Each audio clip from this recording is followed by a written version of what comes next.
Welcome to my channel. Today, I will be reading from Just No Mail. This is a subreddit where people post stories about their encounters with rude, entitled, obnoxious people and situations. So let's jump into it. My AP government teacher hated my guts. Throughout the entire semester, I had been getting 5s on my essays. I would get called into his office every other week to discuss my subpar work. My parents were always notified of my poor performance. He even called my parents into school to have a conference with them. When they came into his classroom, he proceeded to tell them how I was unmotivated and a class clown and that they should ground me for a month. My dad told him that wasn't necessary and that we would handle it as a family. The next day at school, I got suspended for a week because my parents wouldn't ground me for a month. This was the first and only time my parents fought back against the school. They had me switch schools mid-semester. At my new school, I became friends with everyone in my AP government class except for this one girl. I will call her Karen. Karen didn't like me from the start and tried everything to make my life miserable. She would try to beat me up after school, but I would always run away. She also tried to frame me for things so I would get suspended. But the teachers never believed her because she was such a bad liar. After being at the school for 2 weeks, I started to notice people whispering and pointing at me. It turns out Karen had been spreading rumors about me saying that I was a class clown and a troublemaker. One day during class, Karen started making fun of someone. The teacher stopped the lesson and asked Karen to come to the principal's office with her.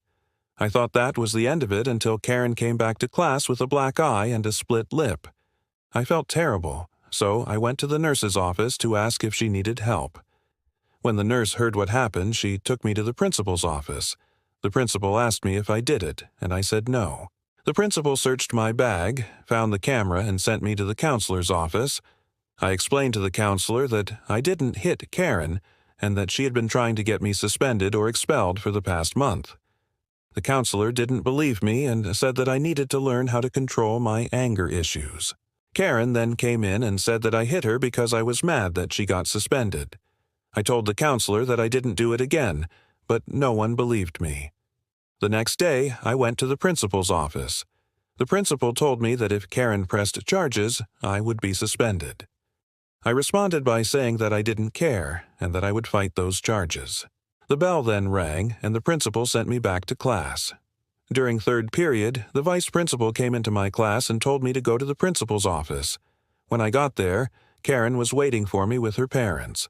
The principal asked me if I wanted to apologize for hitting Karen. I refused. Her parents then started yelling at me, telling me that I ruined their daughter's life and that I should be expelled. The principal told Karen's parents and I that we would all meet back in his office at 3 p.m. to decide my punishment. At 2:45, I went to the principal's office. He told me that I was suspended and that I should go home. As I was walking out of the office, I heard the principal yell, "Get out!" I looked back and saw Karen and her parents leaving. At 3:30, I went back to the principal's office. The principal told me that the police were there to speak with me. As I was sitting there waiting, Karen and her parents entered the office. I looked at Karen and her face was bruised worse than before. Her nose was completely swollen shut. I immediately regretted not apologizing earlier. The principal then left the office. The police asked me if I would answer some questions, and I agreed.